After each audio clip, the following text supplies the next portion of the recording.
Yeah, I remember seeing online, someone commented that it's just like a real life BL. Yeah. Ugh. Real life, What? no, there is no real life BL. What? Like, And again, like those are those, just gay yeah, people. and honestly, like,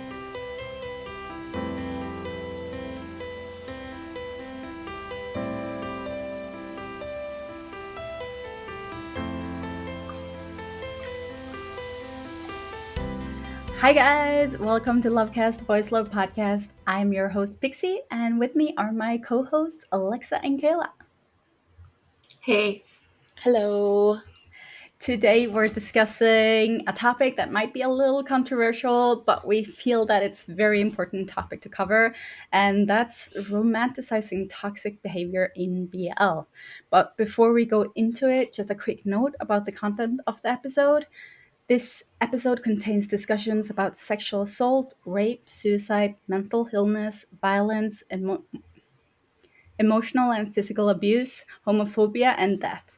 If you find any of these topics triggering, please feel free to take a break from listening and come back when you're ready, or just skip this episode altogether. We understand and love you all the same, whether you tune in this week or not. We'll leave links and information to some hotlines and online resources you can check out if you feel the need in the episode description. Please take care of yourself and don't hesitate to ask for help if you need it. Yes. So before we get into like the main content, we're gonna talk a little bit tea time, and today talking mentioning like romanticizing toxic behavior, we have love stage. Yeah, for those who don't know, Love Stage has a reputation. It's an old yaoi, and it, like old yaois, it was problematic in its time. But now they're doing a Thai remake, and hopefully they've upgraded it, the story. But the real Yeah. story here is that the first episode has been released. There is nowhere for us to watch it. Yeah.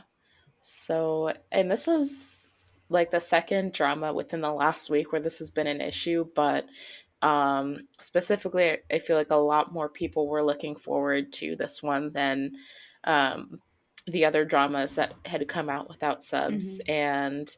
And they had asked one of the people on the Love Stage team if they plan to release it for interfans in a live that she was doing, I think. And basically, her answer was just like, well, someone might put it on YouTube at some point, but we're not entirely sure. So it doesn't really seem like they have any definite plans to release it internationally at this Yeah, they point. released it via Ice Play, right? Yeah, Yeah. and I know they can be pretty strict with international releases, Yeah. so I have a feeling that's probably part of it, but Yeah, because like when Why Destiny was airing, they gave us 2 hours on that YouTube two to hour watch it, window, yeah. which is so unnecessary. Like the amount of people who recorded it and showed it around to people who couldn't be awake at that time or didn't have the Yeah, time. Like Yeah. seriously, yeah. what? There was a lot of things to consider there that they did not consider. I mean, I guess you could say it was better than nothing, but it was not super international fan friendly at all. Not at all. Mm-mm. And like the amount of people views they missed out on for doing this. hmm And Yeah. Love Stage is really popular. Yeah. It's the start of BL for a lot of people. Like I remember it was hmm one of my first BLs back in the day, and it has a lot of nostalgic feelings toward it, and it's going to be huge. But like the amount of views they're losing, and views could contribute to them getting bigger sponsors and more money. And hmm why haven't they learned? Yeah, it's just I don't know. I feel like AIS Play as a platform just does not seem to. I mean, obviously, it's a Thai platform, Mm, and the reason why it's not accessible to international fans, even with a VPN, is I think it requires like a Thai phone number. phone number Mm, or yeah. something to be able to access it. So they're not even thinking about international fans in the slightest. But I feel like if the production company behind Love Stage wanted to, there are solutions out there, Mm. whether it be the Why Destiny type situation, or there are other shows that have been released on AAS Play that, they've released it a couple months down the line, Yeah. and that's not ideal. No.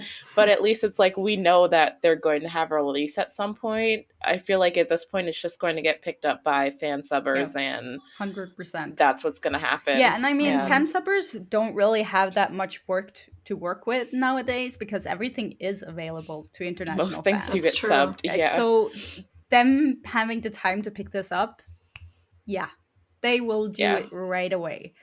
I Yeah. mean, Especially considering the fans behind Love Stage, the fans behind Kauna and Turbo, like they're both strong fandoms between those two both aspects. So, fandoms have waited such a long time for this. mhm. Yeah, they don't want to let it sit. They want to watch it. So, yeah, it was just very surprising because they did release the trailer with Mm, subtitles, and they seem to have been pretty receptive to international fans and their promotions and stuff like that, which makes me think it really is just AIS Play that is the yeah. main factor that's blocking it from being released, Mm, but it does really suck. mm. I was looking forward to it. The So, opportunity, like, Hmm. haven't they watched like what GMM TV is doing? Like how much Right. like they got a boost when they started caring about international fans. Like, dude. Yeah, But yeah, we the can't do anything market about is it. here, man. my first thought whenever there's that kind of accessibility is why wouldn't you want more money, Yeah, more Yeah. views, more right. overseas sponsorship, more fans? Like, it just doesn't make sense from a business standpoint. Yeah. And I Mhm. feel like I even mean, you if it can. does get released down the line, it's like, is it going to be released It's on a not gonna It's too platform happen. that's late. accessible? Like, Yeah. for international Yeah. fans? I don't know. Yeah. No, I don't get it like at all. I mean, argument could have been that Iceplay doesn't want the Thai fans who would have seen it on their platform watch it on YouTube, but YouTube does Yeah. have geo block, and if you just like Yeah. put the Mm-hmm. episode up an hour after or in the middle of the night for A Thai couple people, days they even, will like, not watch it on YouTube. They will go to Iceplay to watch it. So it's just for us. It's so easy. There's so many solutions here. yeah, it's Mm, unfortunate. yes. I guess we'll have to wait and see. Maybe if they get enough backlash, which has happened in the past, Mm, shows have gotten backlash and within a couple of weeks have figured out solutions for making it internationally accessible. So maybe that'll happen, but as of right now, we simply have no idea. nope. Yep. So, And Great. everyone's going to watch it illegally now. So Yeah. that's not going to yeah, help no them one wants to either. wait. Yeah. Yeah. Yeah. I don't like encourage people to like watch shows illegally and stuff. But if they're not gonna make it available, then like yeah. What are you going to do? Yeah. Yeah, I'm not gonna just not watch it ever because it's not available. Like yeah, mm. So yeah. yeah. Okay. Well, So on to our main thing. So we wanted to talk about the romanticizing toxic behavior in BL because we see a lot of inconsistencies about people's understanding of what romanticizing toxic behavior is. So we kind of want to make it clear what's actually like toxic behavior and what's just like psychological part of the story. Yeah, yeah. not I think romanticizing. the I think the big thing we want to emphasize, or at least one of the first things I had on my list, or a point I wanted to make, and I know that we all feel this way, is that there is a place in media for portrayal of toxic relationships and toxic people and not like negative personality traits and stuff like that. But there is a difference between having those types of people and relationships in a show and handling it appropriately Mm. and romanticizing it and making light of it, which is, kind of, that's kind of, I think, where BL kind of falls on one side or the other, Yeah. because a lot of shows will have these types of relationships and make it romantic Mm-hmm. or make certain things that happen into a joke. Mm-hmm. And then there's other shows that have had these types of relationships and have portrayed them in a way that shows consequences for their actions and shows that there is a negative Mm-hmm. side to these types of relationships and doesn't paint them in a light that makes them I totally lost train of the word I was thinking of, but doesn't paint them in a light where they're just seen as totally okay with no type of Yeah. consequences for their Yeah. actions and things like Yeah. that. So I feel like that's kind of the big Mm. difference that we want to make sure to highlight. Yeah. And for Mm-hmm. some background story here, like romanticizing toxic behavior has been in historically in BL since the beginning. It's like a Hmm. huge trope in earlier yaoi and yeah. And what people need to remember that back then people were using this as a way to work through their own trauma, Hmm. which is why you see that like especially like people who felt they couldn't express themselves and didn't know like who they were or how they fit into society, and had been in like had trauma with sexual assault and rape and stuff. This Hmm. was their way to get it out, and that was one like trope to use to get it. And it hasn't been until like recently that people have understood how this affects other people and how you can actually portray toxic behavior without romanticizing it. And Yeah. yeah, Mm-hmm. so I think that even though back in the day there was a lot of this, I don't think like we should judge people for what they were doing back then. It was a lot of ignorance, and it was also like a lot of trauma, a lot of closed Mm. society, especially in Japan. Japan is very much closed society still. So yeah, Yeah. Very well said. thank you. Mm-hmm. That's a really good Yes. point to So. make. And also, Hmm. I think just remembering that a lot of these issues go, like a lot of the things we talk about, go way beyond just BL and are just a Mm-hmm. basic Hmm. problem with media. So just Yeah. having that preface going into this conversation. But of course, we focus on BL because we love BL and we watch BL. Yeah. Mm-hmm. 100%. Like yeah, Yeah. it's an issue all over the board. So but yeah, we're gonna bring in some examples from BLs and stuff that we know about. So do you want to start with the first thing on your list, Kayla? Sure. So, a big thing, the first thing I thought of that is in many, many dramas, especially older ones, is toxic portrayals of jealousy.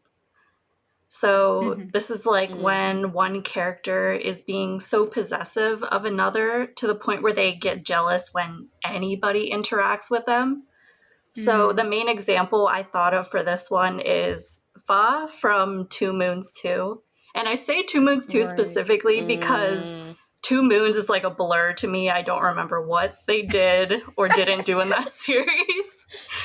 But I do remember in Two Moons 2, Fa's character was pretty like physical with Wayo and would like Mm-hmm. pull him around Mm. and push him and all of this stuff whenever literally just like his friends were speaking to him, not even like Mm-hmm. a competitor. Mm-hmm. Yeah. But yeah. Yeah. And I also mean, just to I like go what ahead. sticks out to me when you're saying this is the storyline in Why Destiny.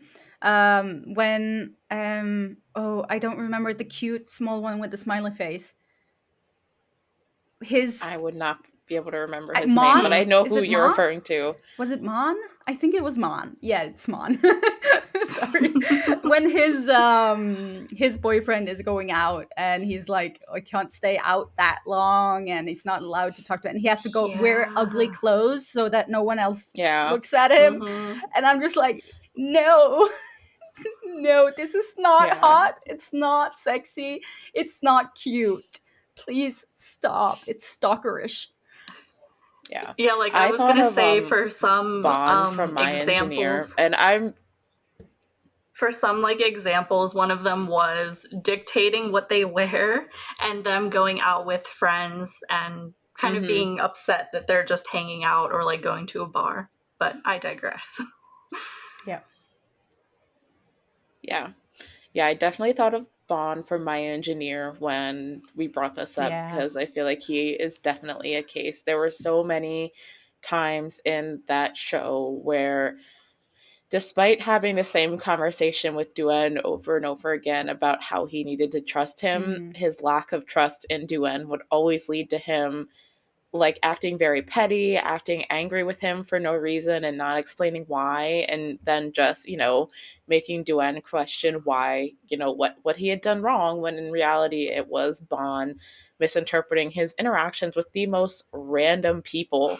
Or, maybe if someone, I think there was an instance where like someone was in like flirting with him, but Duen obviously wasn't like picking up on the situation and was not reciprocating in the Yeah. slightest, and yet he still got angry at him and took it out on Duen. Mm. So I think like that kind of thing, like being unrationally angry and not communicating your feelings, is another thing that comes with like that Yeah. And toxic jealousy that really pisses me off. yeah, and this is on the wrong side of romanticizing toxic behavior, because this is like Yeah. toxic behavior without any consequences to it. Like the biggest Yeah. example here Mm-hmm. is Thorn type. And oh, what's his name? I have blocked his name from Oh, my I memory. know who you're talking about. Um, Long? Thorn's friend. Long, long, long, long. Yeah, Yeah. long. Yeah. I was gonna say, is that right, He long? is like, he's not even together with Tharn, and he's like the epitome of jealous boyfriend to the extreme, with no To the point of consequences. like attempted murder. Yeah, no Yeah. consequences. Not like even like he didn't like get a slap on like the brother. Like, I have no idea. Yep. Yep. Yes, and yes. So angry you can't even formulate words. Yeah, no, my brain stopped working at the mention of that man. But yeah, and they even did a special episode about them. I did not watch that one, just saying, so I don't know what happened. But Yeah. yeah, this kind of behavior without any consequences is so wrong and should be called out. Yeah, where they just say like, "Oh, I'm sorry. I realized I was wrong." And for some, to some level of jealousy, that is an acceptable, like an apology is an acceptable level of consequence, Yeah. but when it comes to like Long and some of the other examples out there, like there needs to be more to show that that behavior is not tolerable. You shouldn't just get to say, "I'm sorry," and keep all of your friendships Yeah, but and in most of face those no cases, consequences. they don't even talk about it at all. There Yeah. hasn't been like a Yeah. It just gets character glossed over. development even. They just continue, like they treat it like it's just like it's cute and it's Oh, fun to he's have a just like boyfriend who's that. like psychotic about who you talk to. And that's where it like becomes really wrong. Yeah. Yeah, there's never any boundary setting or sitting down and having an actual conversation. Mm. Or if they do talk through the one fight, it just happens Again. again with like nothing has changed. Yeah. Yeah, and I It's think another yeah, big toxic thing jealousy is another big thing with that is that the couple will always end up together in the end and like very lovey-dovey, like they're the end game couple, mhm. which also is like, okay, after all of this toxic behavior that is shown, is are you trying to say that all of that was okay, that happened because it was forgivable and now they're together and everything's fine? Like, I don't know, there's very rarely Yeah. a breakup between the couple where they don't end up together when you have that Yeah. kind of toxic jealousy. Okay, so next thing on your list, Kayla. This next one is also a pretty big one, and it's just the umbrella of sexual assault, or I mostly refer to it as sexual violence. because that covers everything. But Mm-hmm. I have to say, there definitely is a difference between, same thing with the jealousy thing, there's a difference between depicting it in a series and romanticizing it. So, two big series that I Mm. thought of that do more so the romanticization are History 4 and Thorn Type. Yeah. Yeah. Yeah. Yeah. Those are both on my list. So, like, I feel like some of the ways that you can really tell if it's being romanticized is if the scene has like cartoonish music or sound effects or there's a Mm. laugh track, because it's in like, or it's making it seem like it's in a comedic light. And then the same thing with Mm-hmm. like, are they depicting the after effects of that violence and the negative impact it has on the relationship? Yeah, I think whenever we like go into conversations about like sexual violence or sexual assault, I always think about back when we first started the podcast and we were going to have you on as a guest. I was going through and watching a lot of your older videos, and you did do Mm. a video on it, and you specifically did use like Tarn type versus the effect, and I feel like those are two of the biggest stark examples of like Tarn type falling into the romanticization with the joking and the comical music, and the effect, which was, you know, a whole series that was basically about the effects of sexual violence and how that impacted the victim and the people in his life and how he dealt with that. And so I feel like um, obviously the effect was very hard to watch, but I think that is because it included that aspect of realism that a lot of people don't necessarily want to confront when they're going into watching what they would consider a BL, although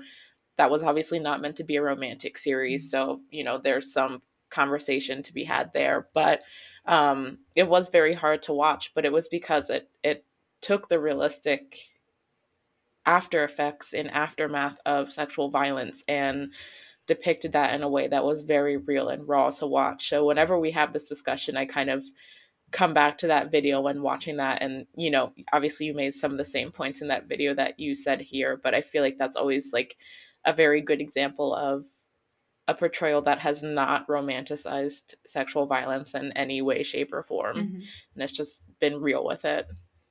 Yeah, it's a really hard topic to kind of put out there because I Mm-hmm. mean, if you're gonna do it, you need to do it properly. And like some people, like I know Mame loves to put like sexual abuse, mental illness, all of this like really tough stuff in her books, and she doesn't treat it the way it should be treated, and it just Mm-hmm. comes off as romanticizing completely.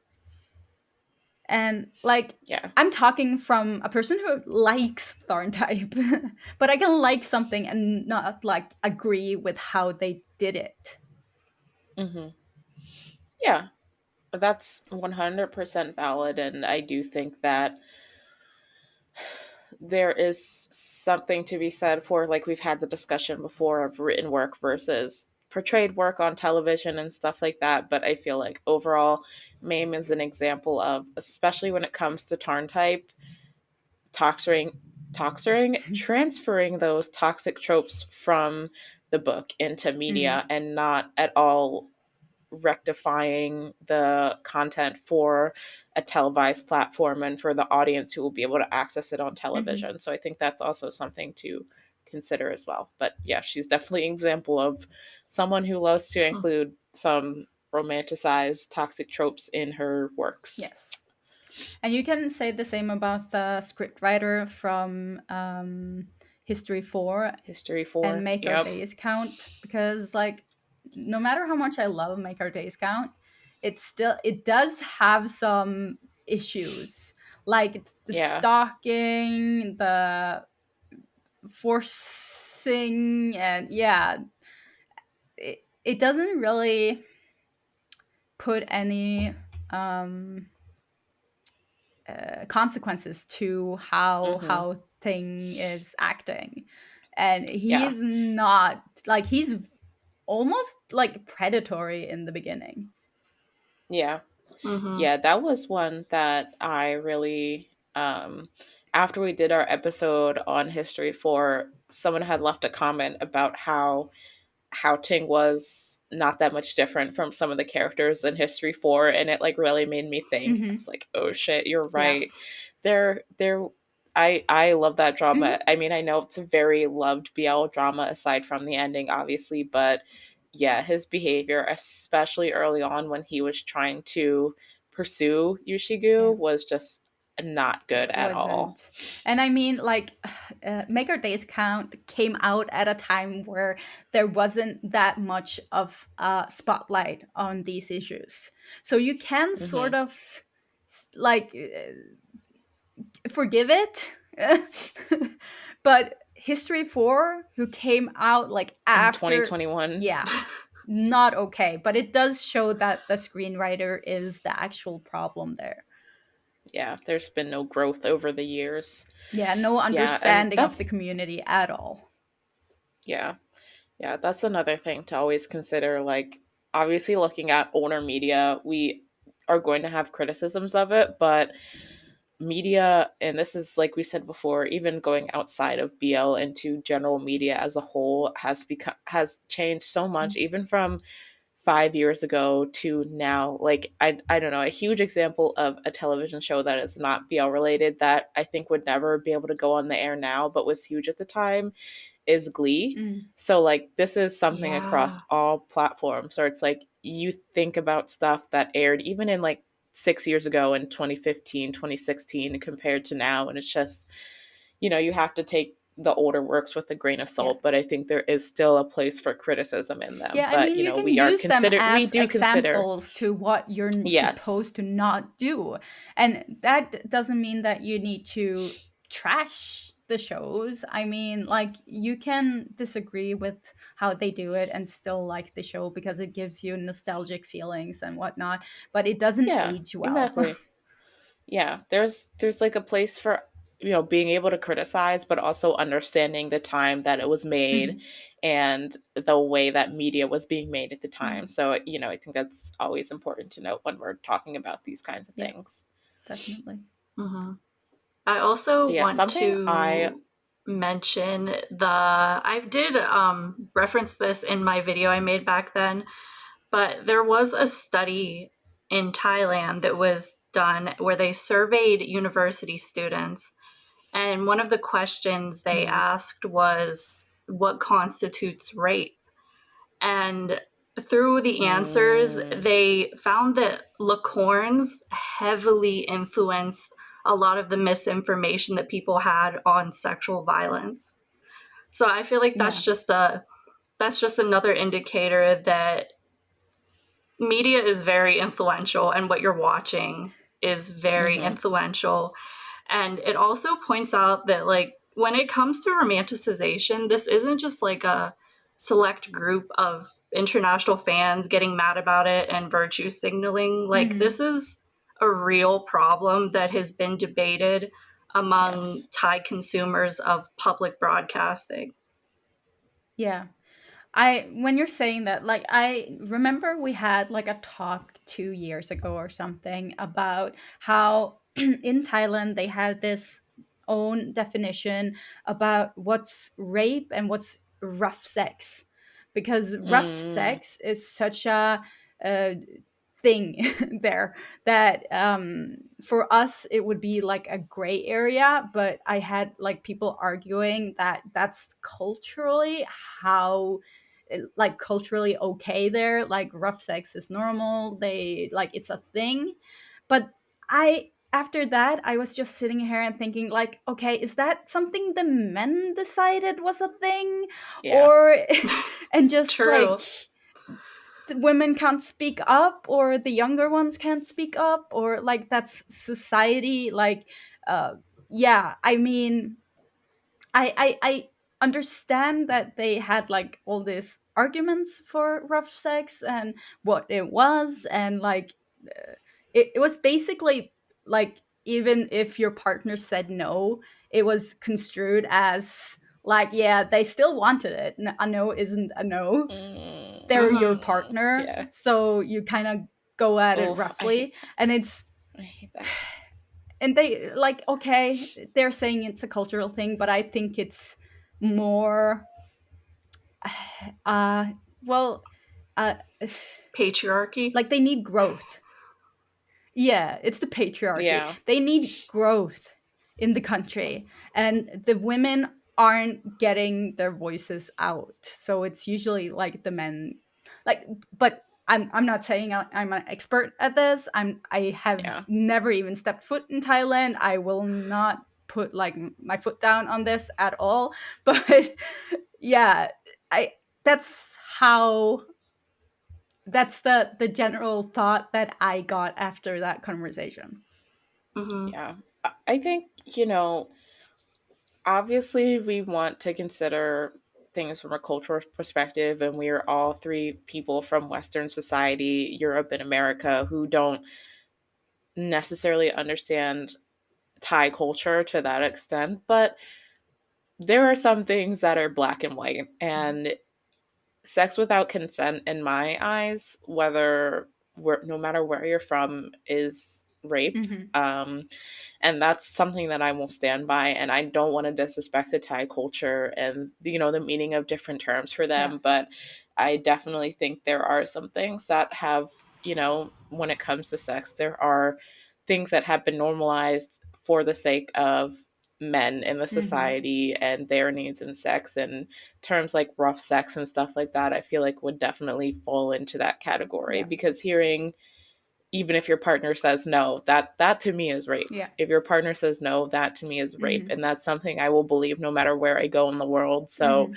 I don't know, I feel like there's certain things when I'm considering my values that are just black and Mm-hmm. white, not to disrespect any other culture, but yeah, obviously we are not speaking from a place of understanding the Thai culture fully, and we never will, Mm-hmm. but there are some things that I'm just like, I feel like that's wrong no matter where you are in the world. But Yeah. So when I was growing up, like I'm 30, so obviously this was a while back. But when I was a teenager, it was sort of understood that women, you're you're not supposed to complain when men touch you. Like they're not like removing clothing or anything. So if they like grab your boobs or your ass, or like you should just laugh and just take it, or like that's the yeah, general idea that we got like put into us. Like yeah, yep, that happened a lot, definitely. and I was adult, like I was late 20s before I understood that it's wrong, and that I was so uncomfortable so many times when stuff happened to me. And I'm not going to even talk about all the stuff that happened when I was a teenager, because it even me thinking back at it, just like it gives me anxiety. Hmm. So yeah, Yeah, I think it's really hard when you grow up and you look back on your youth and think about things that happened, and you're like, oh, that that wasn't was right. actually not an okay thing that Yeah. happened. And I think, bringing a gender perspective into it, when as women or assigned female at birth people, when these things happen to us, there's also the threat of violence Mhm. if we fight back or say anything. So, considering if I call this man out for touching me, is he literally going to kill me, Mhm. is a thing that, we have to consider. So there's so many different compounded aspects of intersectionality that go into speaking up and speaking out, that it's almost like you don't realize until you get older how many things happen to you that you were like, oh, maybe I should have said something about that, Mhm. but there are reasons at the time why I did not, why I didn't feel like I could. Mhm. So yeah, I had the same thoughts. Like when I think back on my youth, I'm like, oh, okay, well, that was my childhood, Yeah. okay, but yeah. Yeah. Mm-hmm. Yeah, what Kayla. I going back to the culture aspect of it, like you said, obviously none of us are Thai, none Mhm. of us have lived or grown up in Thailand, but from the perspective of an Hmm. Asian American, I feel that just because something is normalized inside of a culture doesn't make it right or acceptable. Yes. Yep. So there's also that aspect of it, because like Pixie said, a lot of things within Asian society are influenced by the patriarchy and Confucianism. So Yep. yeah, two things that don't exactly fit in with the modern times. Yep. Yeah. Definitely. Next. I don't have this one written down, but I thought of it as we were talking. And it's specifically about how so many BL dramas, how they depict blackmail scenes. Because I feel like there are some that they do show how they show like how negative the effects of that blackmailing scene can be, especially when there's sexual violence involved, but some of them just like skirt over them. Like, for example, Oxygen. Yeah. Yeah. Yeah, I'm just like, yeah, that's true. Like, I have nothing to say on that. That is so fucking true. I mean, there's so much stuff that you kind of feel like uh, they make such a small deal out of it that you just miss it completely. Mm-hmm. But it still, it's in the back of your head and it still makes an impression on you, which is why it's so dangerous. Because it Yeah. normalizes it. Yeah. Yeah. It's another situation where I think that there is often not a lot of consequences that should be had um that should be had for things like that. Like, obviously, the more recent example that I can think of is Don't Say No, and there were some consequences there, but not necessarily. Like, I'm thinking of when the person wanted to send the photos of Fiat to um Leo's family to prove like why Fiat didn't Yeah. deserve to be with his son and everything. And like they handled it, but like they just kind of like beat him up on their own. And then the twins are like, we'll let our dad handle you, which like gave the implication that their dad is like some kind of like mafia boss or some kind of shady dude. But like things like that should, be handled in a Properly. more legal way. Yeah. And also thinking about the impacts of what that had on Fiat, because the poor kid got blackmailed twice. There was a thing with the photos, and then what's his face with the curly hair, who we found out blackmailed Fiat into having sex with him for the basketball team, which, that was another thing that happened to him. I feel like that show, while they might have shown consequences for the perpetrator in that situation, they very much glossed over the impact that had on the victim, which is Fiat, and they kind of just like jotted it off to, oh, he's a slut, so these kind of things would happen to him. But like, really, no matter how many people he had sex with or not, he should have not have had those things happen to them. And I feel like, that was something that they did in that show, kind of just writing everything off on the fact that he slept with a lot of people. So those kind of things are going to happen when that should not have been the case at all. And can we talk for a second about the slut shaming in these BLs? Mm. Because it happens in every BL. There's a person who has a lot of sex. It's completely like seen as like this villain almost. Like they're Yeah. completely slut shamed. And it's so wrong. Like there's nothing wrong with having a healthy sex life, and Mm-hmm. as long as you're being safe, then it's fine. I just remember in My Gear Your Gown, Fiat's character has a lot of sex. And they kind of have this storyline where he gets an STD. Mm-hmm. I think it's a really bad one. I don't remember a lot from that show. I just remember Fiat. So, but Understandable. they were doing the same thing there. They were really like putting, like saying that he's like a bad person for having so much sex, and he's leading people on, and they're just like Mm-hmm. showing it off as this really horrible thing. Yeah, that's definitely a problem in BL. Like, I feel like they put so much emphasis on, you know, having first times and having the bed scene, like, especially for the bottom Mm-hmm. character, they're like expected to be completely virginal. Mm-hmm. But, you know, for the top character, if he was a playboy in his past before he met this person, it doesn't matter at all. Yeah. But if the bottom character has had sex before, and that's, you know, that was in the case of Don't Say No, you Yeah. know, that was Fiat's role. And I'm putting all of this in quotes, obviously, because, you know, Yeah, I and think the role because thing is kind of, ugh. then he's the slut. Like, because it's Yeah, it's he's slut it's shamed because, society today. If you're a girl and you have a know, lot of sex, you're a slut. If you're a guy and has a hmm. lot of sex, you're a man.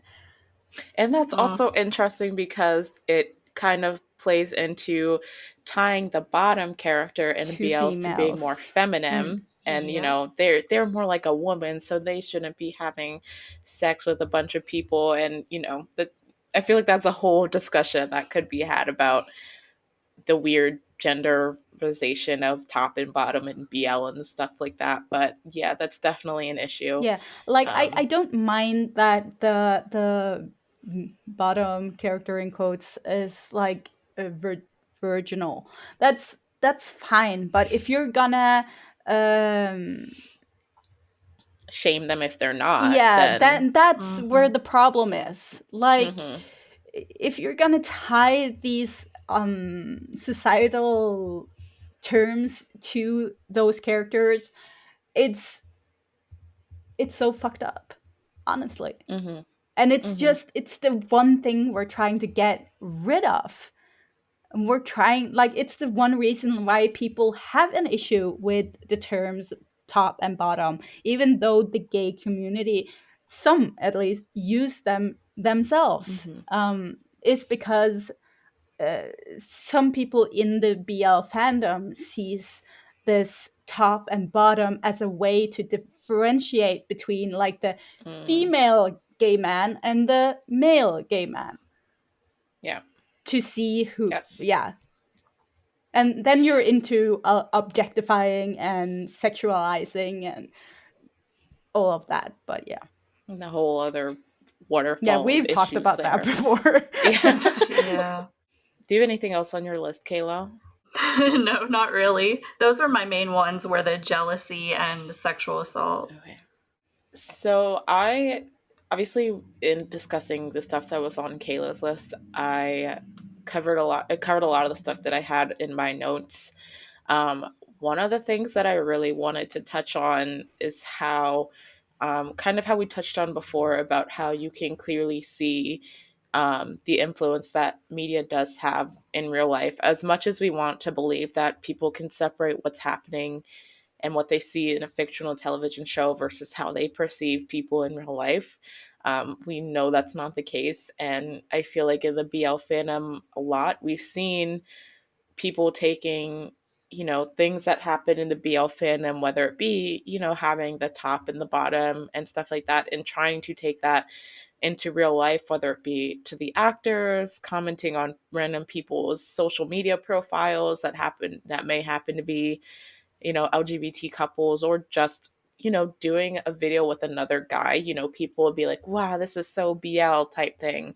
So I think, you know, we have seen examples in the BL. Jesus, just dropped my whole mic. um, we have seen examples in the BL sphere of how people struggle to separate fiction and reality. And so, in thinking about that, I really want to talk about how, you know, the romanticizing of certain toxic behaviors in BL can be detrimental to the queer community in real life, because the queer community already in most societies are still very queer community is still very demonized. Mhm.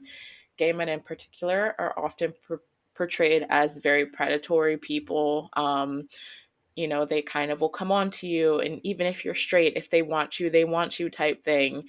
And so I feel like when we watch BLs and, you know, we see these examples of men who decide they want this man and won't let go of pursuing him, and are extremely jealous when it comes to him, and doing all these things to have him and make him theirs. That can feed into these stereotypes that already exist in real life about gay men and queer people in general. Mm. So I think that's one of the reasons why, especially in the BL sphere, and I know we've talked about in media as a whole, but especially in the BL sphere, it is important when we're portraying toxic behavior to make that separation between romanticizing and simply portraying something in a realistic manner, because that does have real life impacts on the way people view queer men in real life, Mm. queer Asian people in real Mm. life. And so that's something I think about a lot when, we see these behaviors and these things that these people are doing, and how people might associate that with real life queer people. Mm. And so I think that's one of the reasons why it's very important to address it in BL specifically. Yeah. I know when you were talking about that, I got this thought in my head. You know how in the past, probably still, a lot of media is portraying the whole about having like a gay man who's your best friend when you're a girl, Mhm. and like sort of putting them in like a place of being the pet to the straight woman, Mhm. and Mhm. Right. how that like translated into actual people, like, Desiring a gay best friend. yes, and Like, yeah, you saying can be my that gay as, best friend. like, I've Mhm. seen people say this on the internet, that I wish I had a gay best friend. Mhm. I am looking for a gay best friend. Like, what? And that's what, like, you're talking Mhm. about, like normalizing it, and just like Yes. the damage it can have if you're showing it on the screen. Yes, that is a very good example of that. And that is something I see a lot, when, and it does still happen, if you find out, a straight woman finds out someone is gay, and then she's like, oh well, we can be best friends Mhm. now. You do see that stuff happening. And obviously I'm not a gay man. Mhm. I am a queer person, but I'm not a gay man, so I've never had someone come up to me in real life and be like, oh, are you the top, and or are you the bottom? Mm. But I have very much seen it, especially on TikTok, Yeah. in the comments of people on TikTok, especially Asian men on TikTok. Mhm. If they are making a video with another man, there are multiple comments that are like, who's the top and who's the bottom? Oh, I ship it. Oh, this is so BL. And like, that is real life. Yeah. TikTok is a social media platform, but those are real life people, and that may be their partner, that may be their best friend, it may be some whoever, but like, it's not your business to make those comments. And I feel like that is one very real example where I see people taking fictional things in the BL fandom and applying them to real life people. And so Yeah. I can only imagine how some of the things that are portrayed in these dramas that are being romanticized may be leaving an imprint on their minds about how they view gay men and queer people. Yeah. So, yeah. Yeah, I remember seeing online, someone commented that it's just like a real life BL. Yeah. Ugh. Real life, What? no, there is no real life BL. What? Like, And again, like those are those, just gay yeah, people. and honestly, like, to this person's credit, like, they're probably young, they probably Yeah. don't understand, but this is like a narrative that, like, people were calling this person out. Yeah. Rightfully so. Like, we need to say, like, I know that I have a tendency to just like play along with the whole shipping and all of that, but Yeah. like, I'm playing along, just having fun. I'm not taking it seriously. But I think that a Yeah. lot of people with the internet these days don't see the difference to someone just playing along and actual being serious. Yeah. Yeah. And, when thinking of the young audiences that are, consuming BL as it gets bigger and bigger, people who are 13, 14, maybe even younger watching it, and, having it be one of the prime forms of media that shapes them in their adolescence, you do have to consider the impact that it's having on them and the way they view queer people in real life. I mean, for a lot of people, watching queer people on TV is their first exposure to a queer person that they know of. So if the first time you see a queer man is in a BL, then obviously you're going to internalize some of those things and be like, oh, this is what gay people are like in real life. And you can hope that they will grow out of it as they learn and do more research. But I think that does emphasize the importance that it is to portray queer people in BL in a way that is respectful to them and not, portraying them as predators and monsters and romanticizing toxic behaviors that, yes, they do happen in real life in some instances, but it's not always gay people and it's not all gay people. So, I think that's kind of where the issue comes in. Yeah. What sparked this whole like idea of talking about this for my side was the backlash I saw that My Beautiful Man got for people saying that that was romanticizing toxic behavior, and I had to go into myself and just like, are they?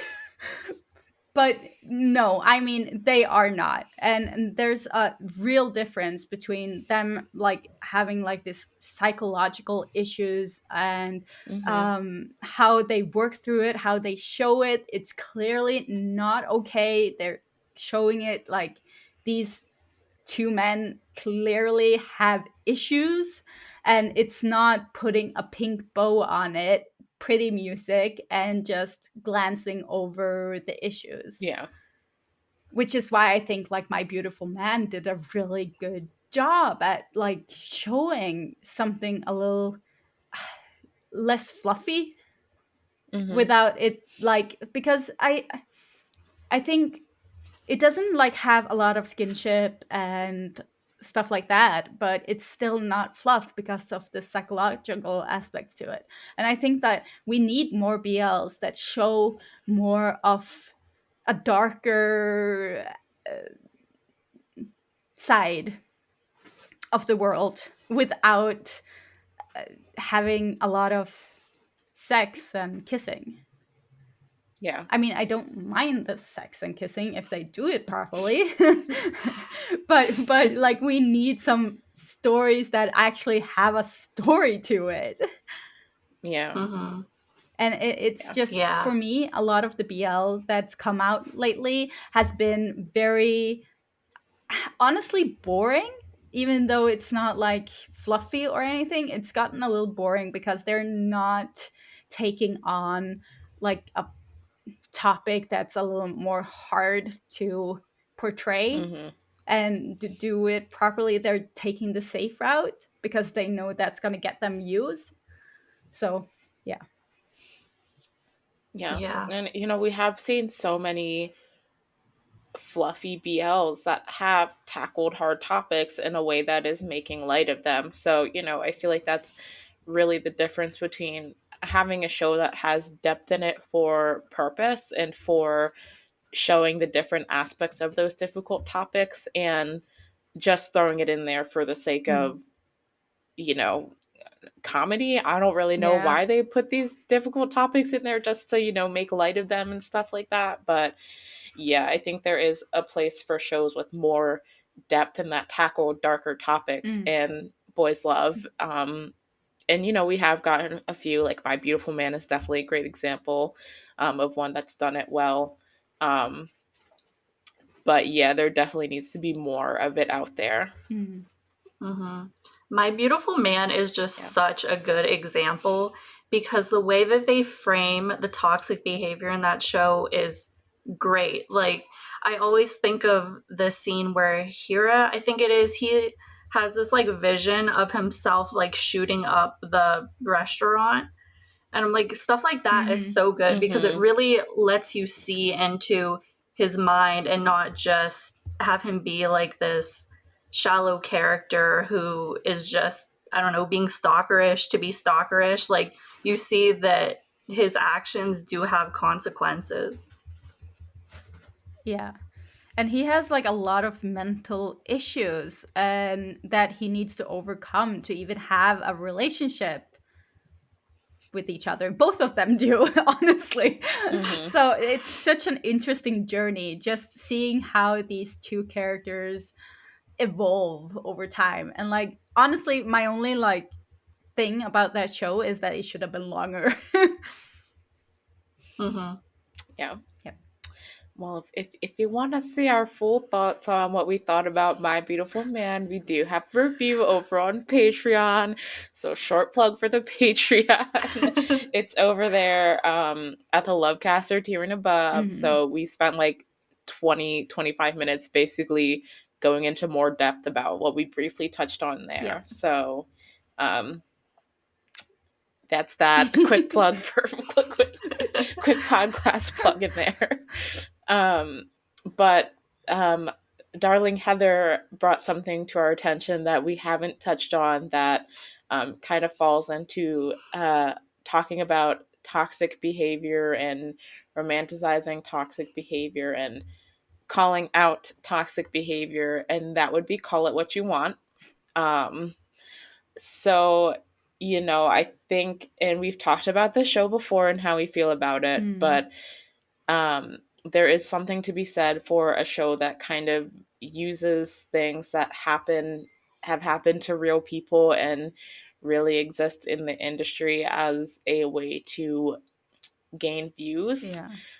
And I think that's another reason why shows might, include depictions of toxic behavior because it's shocking and, Mm. people want to see Clickbait. something, yeah, clickbait. People want to see something dark and dark happen. And, this is an example of where there was a lot said about what the show would address. And then in the end, Nothing nothing was really happened. addressed. So I think, that is something to be talked about, the use of real life trauma and a real life victim story and turning it into fictional media and what that can mean for the person who experienced that. Mm. Um, and also other people who might have tuned into the show expecting to see something real and raw that they did not necessarily get delivered from the show. I don't know. Yeah. I I have a lot of feelings about that show. I have a lot of feelings about that show, and none of them are polite. So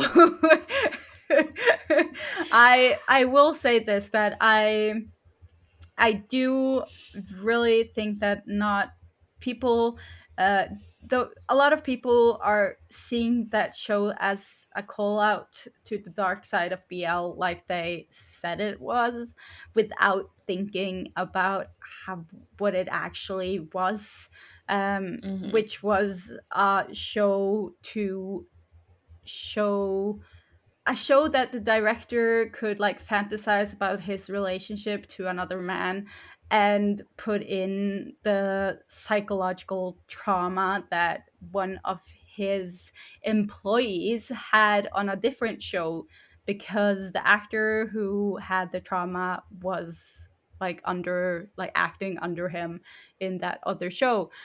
And if you think about it that way, like he did it without any like expressed consent from the Hmm. person who went through all that, and probably put a lot more into that show that wasn't allowed because he thought that, yeah, since he was there when it happened, that gives him the right to tell the story, which is Yeah. some sort of hubris.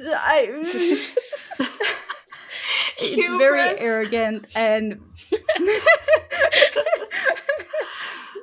he is very, very arrogant man. And just Yeah. naming your show after the title of a singer, I mean, be a little original. I'm sorry. It's not, it's, and he keeps saying that he's like a lot more original than everyone else. And then he goes and names his show twice after a song. Okay, sorry. Rant Uh, over. Um, I'm done. I also the whole going into it saying that you're going to expose the BL industry feels very disingenuous when you look at how the mental health aspect of the show is portrayed and how the sexual violence in Mm-hmm. it, mm, like, I don't know, it's very harmful to try to push this narrative that love can cure your mental illness. And Mm.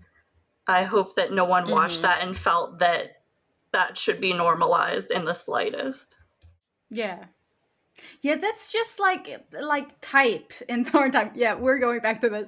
Just like type when like his love for Thor makes up for his trauma when he was raped as a child. Yeah. How? Yeah.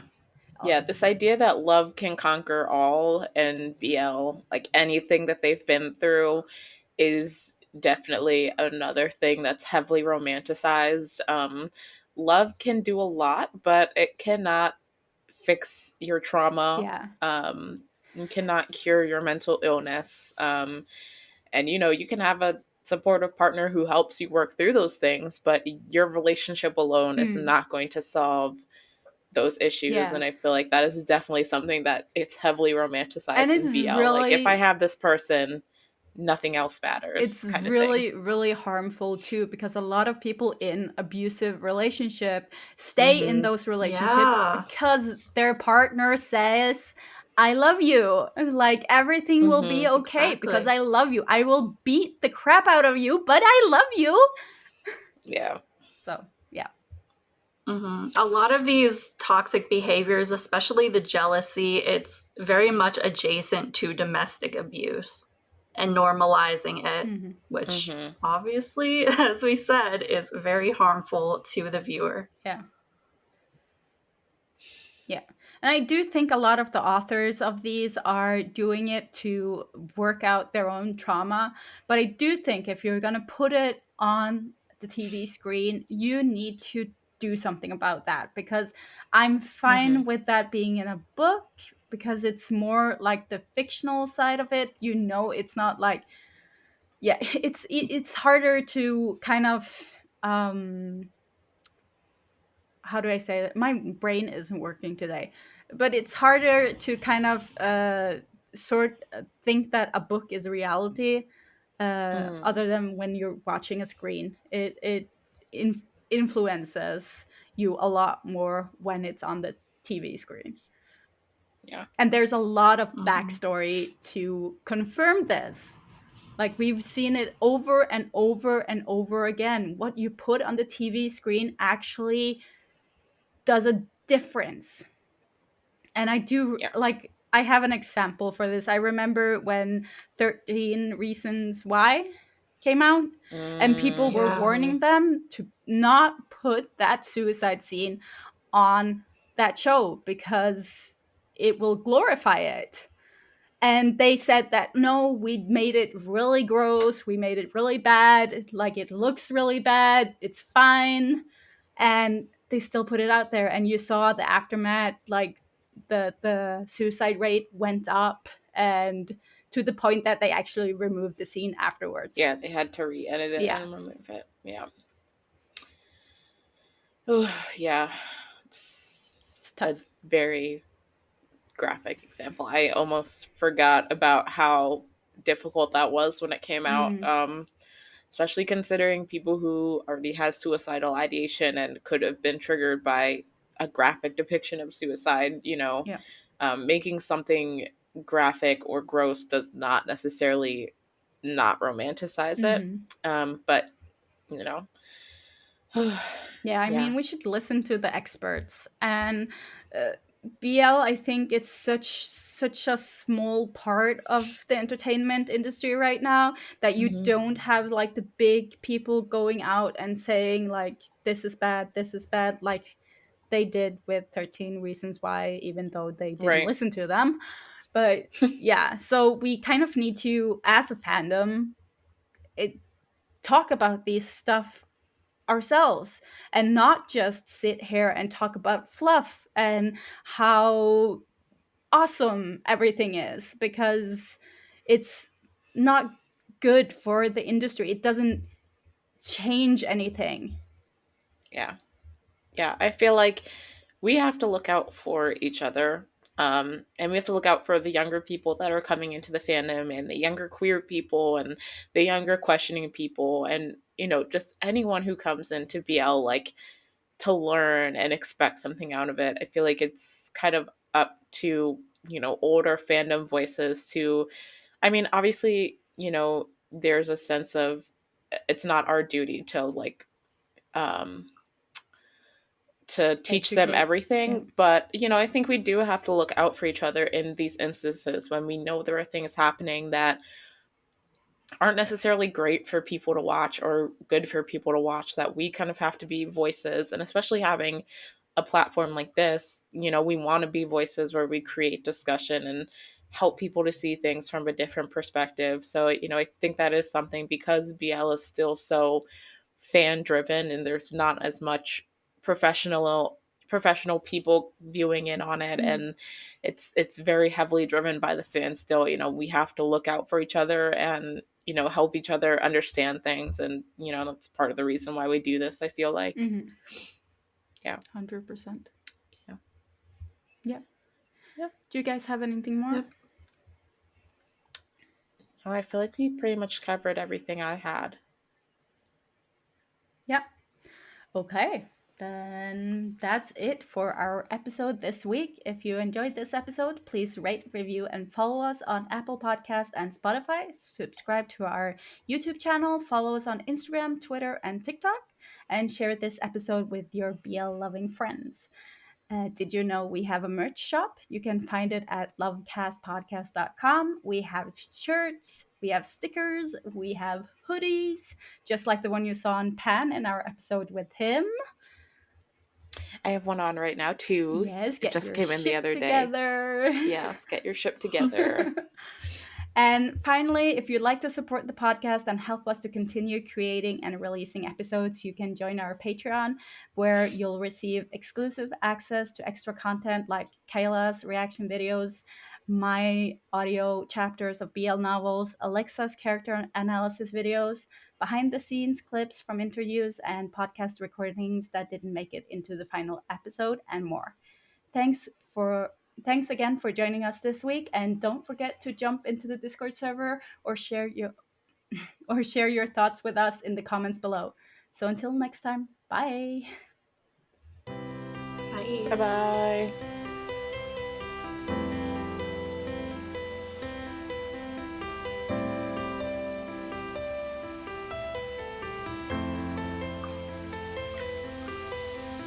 I mean, And, when like, I just want to mention this because I just want to mention this because when Asian I American, grew up. the delay is so bad. Okay. Yeah, I know. Sorry. I'm just gonna tell this go. before I forget it.